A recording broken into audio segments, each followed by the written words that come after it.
अहिल्यानगर जिल्ह्याच्या राजकारणाचा मुख्य केंद्रबिंदू आणि सत्तेची गुरुकिल्ली मानल्या जाणाऱ्या जिल्हा मध्यवर्ती सहकारी बँकेची निवडणूक प्रक्रिया अखेर सुरू झाली।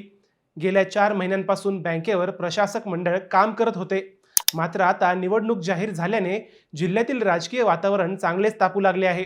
पण यंदाची ही निवडणूक काही साधी नसणार नाही, कारण गेल्या पंचवार्षिक निवडणुकीच्या तुलनेत यंदा तब्बल 2730 मतदार कमी झाले आहेत। नेमकी काय आहे ही संपूर्ण निवडणूक प्रक्रिया, कोणती नवी आकडेवारी समोर आली आहे आणि मतदार का घटले, जाणून घेऊया या सविस्तर व्हिडिओमध्ये।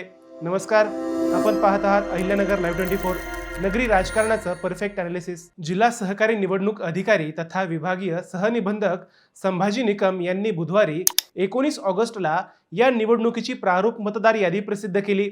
मतदार यादीवर आक्षेप घेण्यासाठी 21 ऑगस्ट ते 31 ऑगस्ट 2026 पर्यंतची मुदत देण्यात आली आहे। प्राप्त झालेल्या सर्व हरकतींवर 10 सप्टेंबर रोजी अंतिम निर्णय घेतला जाईल। सर्वात महत्त्वाचे म्हणजे 15 सप्टेंबर 2026 रोजी अंतिम मतदार यादी प्रसिद्ध केली जाईल आणि या अंतिम यादीनंतरच बँकेच्या एकूण 21 संचालकांच्या निवडणुकीचा मुख्य कार्यक्रम अधिकृतपणे जाहीर होईल। बँकेने सुरुवातीला निवडणूक निर्णय अधिकाऱ्यांकडे 5890 सभासदांची यादी पाठवली होती। मात्र छाननी आणि पडताळणीनंतर आता एकूण मतदारांची संख्या 3677 निश्चित झाली आहे। यामध्ये 3647 संस्थात्मक मतदार असून 30 वैयक्तिक मतदार आहेत। या प्रक्रियेत यंदा एक मोठी उलथापालथ झाली। अनेक संस्थांचे ठराव अपात्र ठरले। एकूण 4013 संस्थांचे ठराव निवडणूक अधिकाऱ्यांना प्राप्त झाले होते। त्यापैकी तपासाअंती 366 ठराव अपात्र ठरवण्यात आले।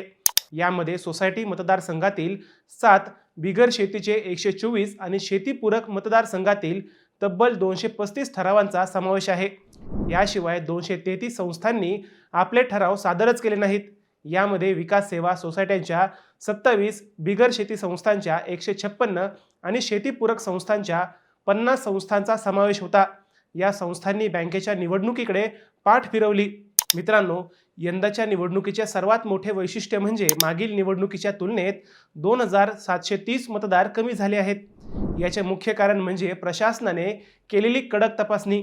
सुरुवातीला जिल्हा बँकेच्या यादीत अनेक बंद पडलेल्या संस्थांची नावे असल्याचा गंभीर आरोप नेत्यांनी केला होता। त्यानुसार नाशिकच्या विभागीय सहनिबंधक कार्यालयात गेल्या 10-15 दिवसांपासून याद्यांची कडक तपासणी झाली। यामध्ये बंद पडलेल्या संस्था, अवसायानात निघालेल्या संस्था, नोंदणी रद्द झालेल्या संस्था आणि बंद पडलेल्या ज्या पतसंस्थांचे इतर संस्थांमध्ये विलीनीकरण झाले आहे अशा सर्व बोगस आणि निष्क्रिय संस्थांना मतदार यादीतून थेट बाहेरचा रस्ता दाखवण्यात आला आहे।